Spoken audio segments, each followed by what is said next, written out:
Welcome to episode 16 of INTERPROM Inspired, Uplifted with FitSM or Fit Service Management.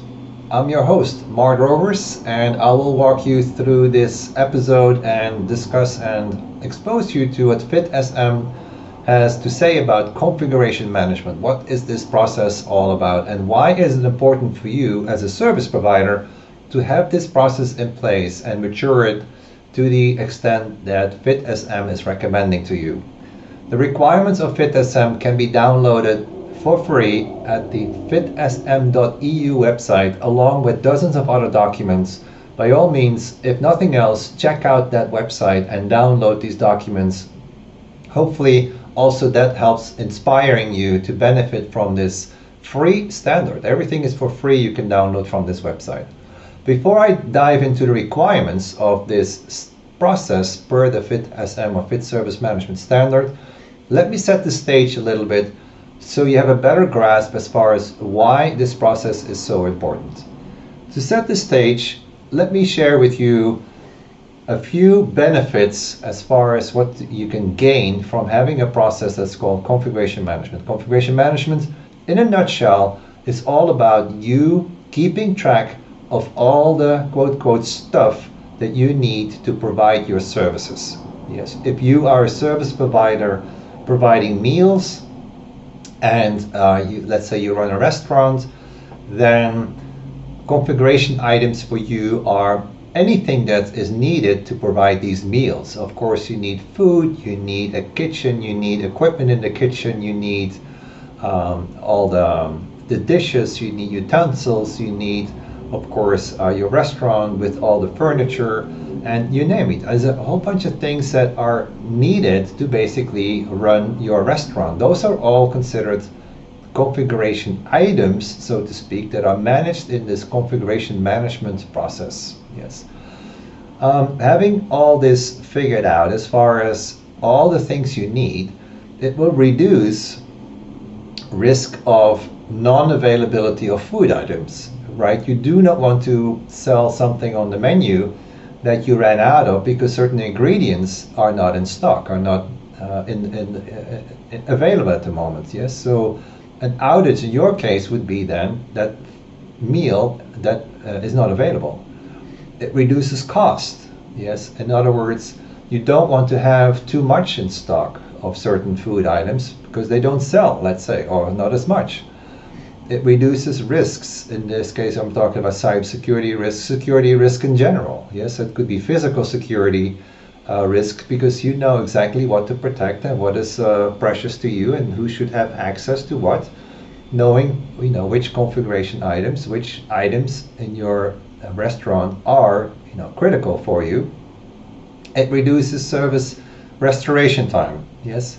If, let's say, part of the configuration items is a website that you have to promote certain meals. Yes, you don't want to have cyber attacks causing outages there.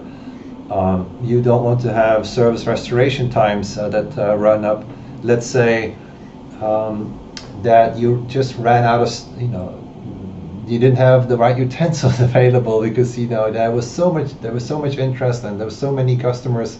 You just cannot keep up with keeping the dishes clean, for example, right? That's a service restoration time. You want to reduce that, right?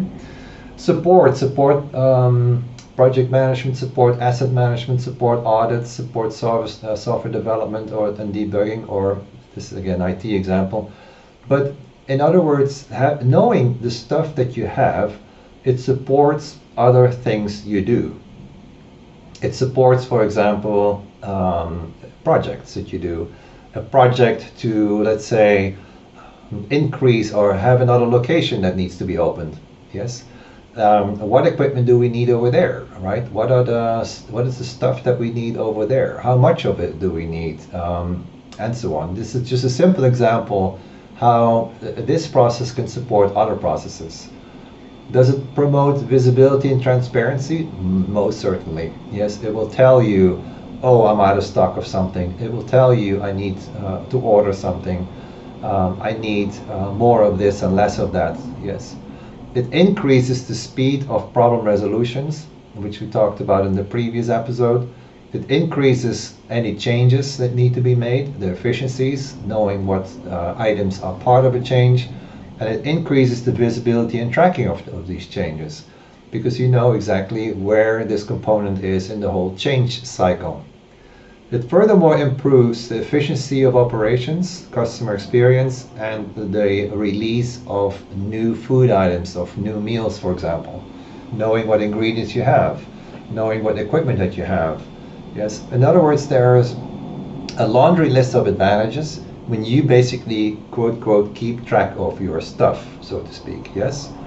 The main priorities of this process is first and foremost, discover the things you have. When it's about technology, a lot can be discovered automatically these days. Yes, but also when it's about non-technology, a lot can be discovered through Internet of Things type devices or equipment that can discover for you automatically things that you have. Yes, there's automated ways to count things you have in ways. That's technology that's available these days. Record things at the right level of detail.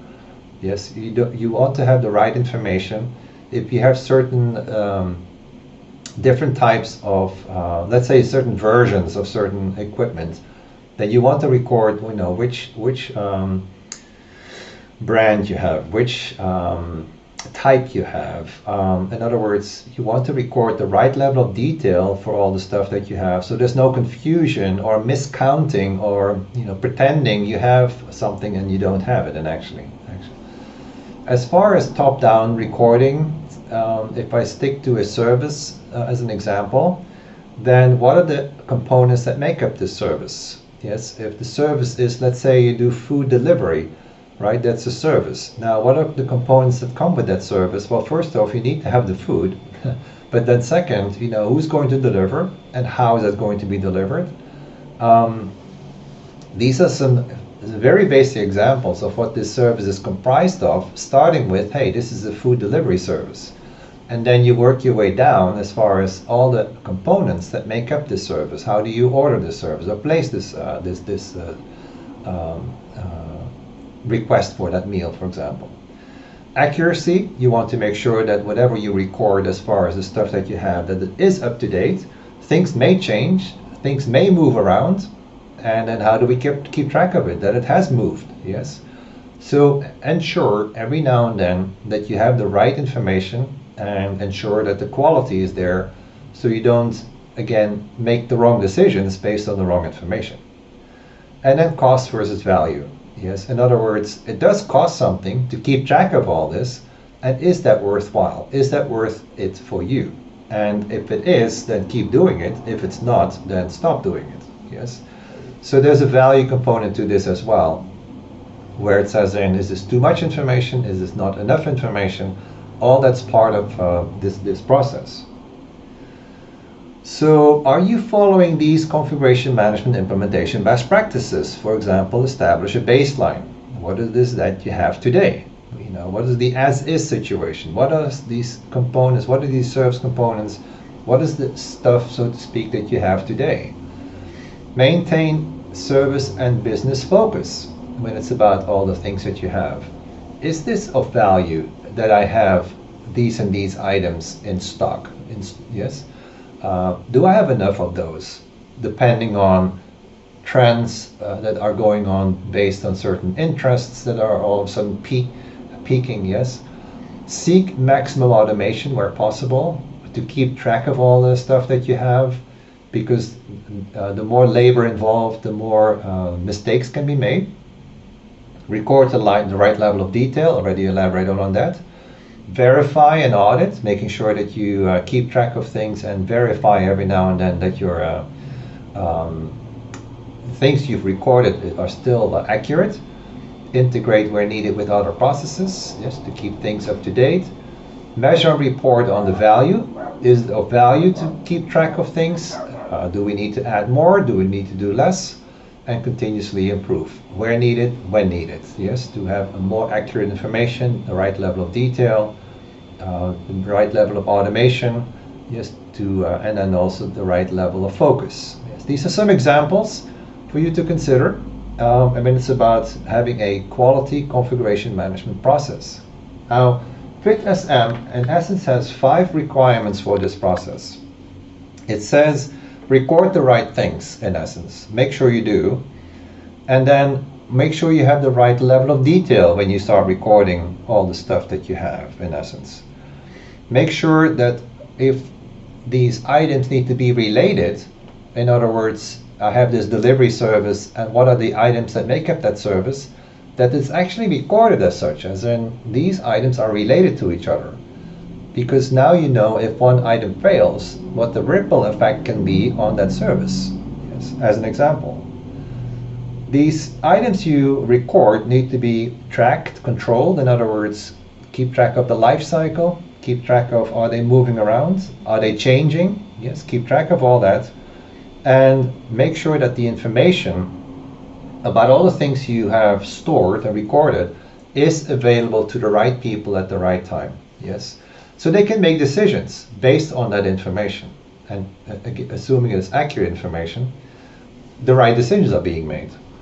So to sum it up, define these components, these CIs, components of that service, relate them to each other where needed, record the right level of detail, control how these move around these items that make up your services, are called CIs, configuration items, verify them and verify the relationships, make sure that it's still accurate what you've recorded, and then take baselines, especially when you start making huge changes and say, all right, what is the inventory that we have right now? What is the configuration baseline that we have right now before we start making all these changes? So we can do it before and after, if that is something that is going to be helpful going forward. So that in essence sums up this configuration management process, which, as I said, is required by the standard. If you say there is more to it that I'd like to know about it, then by all means reach out. I'm happy to get on the phone with you to do a free coaching session. If you say leadership needs to know about this, we'll be happy to do a free FitSM executive brief for your leadership team. And if you say I'm already on board, certify me as an individual, happy to train you, or maybe certify as an organization can be done as well. You can become a FitSM certified organization these days. If you say I need help with implementing these best practices through workshops, coaching, maybe some practice labs, happy to help you with that as well. So feel free to reach out if needed, when needed. They're always ready to help you with benefiting from FitSM. Hopefully this episode inspired you. And if nothing else, as I said, download all the free materials, and hopefully that will inspire you to benefit from what the standard has to offer. Thank you for watching. Looking forward to seeing you at a future episode. Bye.